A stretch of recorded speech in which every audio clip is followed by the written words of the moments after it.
Hi friends, I'm నల్ల హరీష్. నాకు మొన్న జరిగిన ఎగ్జామ్లో స్టేట్ 6th ర్యాంక్ వచ్చింది. నాకు టోటల్ 238.97 మార్క్స్ వచ్చాయి. I'm from Bhupalpalli. It comes under multizone 1. మా నాన్న టీఎస్ జెన్కోలో వర్క్ చేస్తారు, మమ్మీ ఇంటి దగ్గర ఫార్మింగ్ చేస్తుంది. సో నాకు ఈ గవర్నమెంట్ సైడ్ రావడానికి నా ఇన్స్పిరేషన్ మా నాన్న. నేను ఇనీషియల్గా ప్రిపరేషన్ స్టార్ట్ చేసినప్పుడు ఓన్లీ సివిల్ ఒకటే ప్రిపేర్ అయ్యాను. బట్ ఆఫ్టర్ ఏడబుల్ ఎగ్జామ్ నాకు జనరల్ స్టడీస్లో మార్క్స్ చాలా తక్కువ వచ్చాయి. So then I realize that నేను జనరల్ స్టడీస్లో చాలా ఇంప్రూవ్ అవ్వాలని అర్థమైంది. సో అప్పుడు మా జూనియర్ నాకు ఒకతను సజెస్ట్ చేశాడు, ఇట్లా రూపా అకాడమీ చూడండి, ట్రై చేయండి అని. సో అప్పుడు నేను రూపా అకాడమీ స్టార్ట్ చేశాను. స్టార్ట్ చేసిన కొన్ని రోజుల నుంచి వెళ్ళి నాకు ఎగ్జామ్ టెస్ట్ సిరీస్లో మార్క్స్ పెట్టడం స్టార్ట్ అయినాయి. సో అప్పటి నుంచి నేను రూపా అకాడమీ ఫాలో అవుతుండే. సో అప్పుడే నాకు ఫస్ట్ ఇనీషియల్గా ఏడబ్ల్యూలో 70 మార్క్స్ వచ్చిండే. ఆ నుంచి వెళ్ళి ఏఈకి 70 నుంచి 97 మార్క్స్ ఇంప్రూవ్ అయ్యాయి. సో ఇక అప్పటి నుండి నేను రూపా అకాడమీ ఫాలో అవ్వడం స్టార్ట్ చేశాను.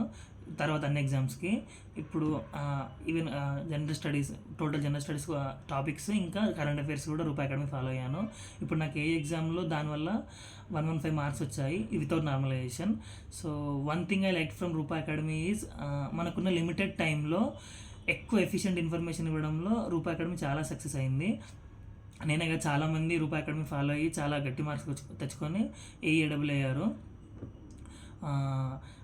ఒక థింగ్ నేను చెప్పేది ఏంటంటే, మేబీ ఆఫ్టర్ ఎలక్షన్స్ మనకి మళ్ళీ ఏఈడబ్ల్యూ పోస్ట్ పడే ఛాన్సెస్ ఉన్నాయి. సో కొత్తగా ప్రిపేర్ అయ్యే వాళ్ళకి నా సజెషన్ ఏంటి అంటే, for general studies Rupa Academy follow అయితే డెఫినెట్గా మీ జనరల్ స్టడీస్ స్కోర్ ఇంప్రూవ్ అవుతుంది. This I can guarantee.